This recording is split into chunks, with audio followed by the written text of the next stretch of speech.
اپنے حمایتیوں سے گفتگو کرتے ہوئے اور کتاب پر دستخط کرتے ہوئے کلنٹن مسکرا رہی تھیں۔ مداحوں کی ایک لمبی قطار نیو یارک میں Barnes and Nobel book store کے باہر اپنی باری کے انتظار میں تھی۔ میں ان کی معترف ہوں اور ان کی عزت اور ان سے پیار کرتی ہوں، اور صرف یہاں آنا چاہتی تھی تاکہ اس گروپ کا حصہ بن سکوں اور ان کی کتاب خرید کر پڑھ سکوں۔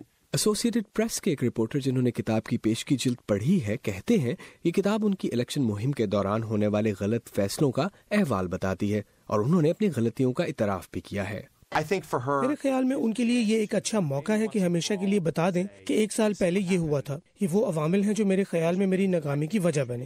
یہ وہ بیرونی عوامل ہیں جن کے باعث میں نہیں جیت پائی، لیکن اس کے ساتھ یہ میری اپنی غلطیاں ہیں جو ڈونلڈ ٹرمپ کی کامیابی میں مددگار ثابت ہوئیں۔ لیکن انہوں نے یہ بھی بتایا کہ سابقہ ڈیموکریٹک صدارتی امیدوار نے اپنے ریپبلکن حریف ڈونلڈ ٹرمپ پر سخت تنقید کی ہے۔ جوناتھن کہتے ہیں کلنٹن نے اپنی انتخابی مہم کے دوران ٹرمپ کو صدارتی منصب کے لیے ناموزوں قرار دیا، اور اپنی کتاب میں بھی ان کا یہی کہنا ہے۔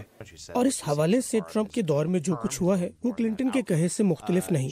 وہ یقیناً روسی مداخلت کو مورد الزام ٹھہراتی ہیں، لیکن ان کی تنقید کا اصل حد FBI کے ڈائریکٹر جیمز کومی ہے، جن کا الیکشن سے تقریباً 2 ہفتے قبل یہ کہنا کہ وہ ان کی ای میل اسکینڈل کی تحقیقات شروع کر رہے ہیں سے الیکشن کے نتائج پر برا اثر پڑا۔ ٹرمپ کے حمایتی روسی مداخلت کو کلنٹن کی ہار کی وجہ نہیں سمجھتے۔ وہ یہ کہہ رہے ہیں کہ ایسے تمام لوگ جو سمجھتے ہیں کہ ایسا ہونے کی کوئی پراسرار وجہ ہے، کوئی پراسرار وجہ نہیں ہے۔ لوگ انہیں پسند نہیں کرتے، اور لوگ ٹرمپ کو زیادہ پسند کرتے ہیں اور اس ملک میں تبدیلی دیکھنا چاہتے تھے۔ وائٹ ہاؤس کی پریس سیکریٹری سارہ ہکبی نے کتاب کے مندرجات پر تنقید کی۔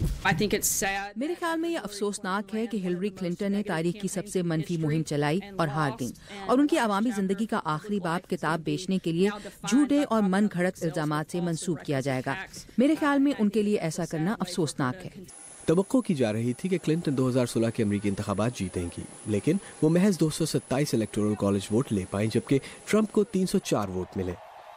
عوامی سطح پر البتہ انہیں اپنے حریف کے مقابلے میں 29 لاکھ زیادہ ووٹ ملے تھے۔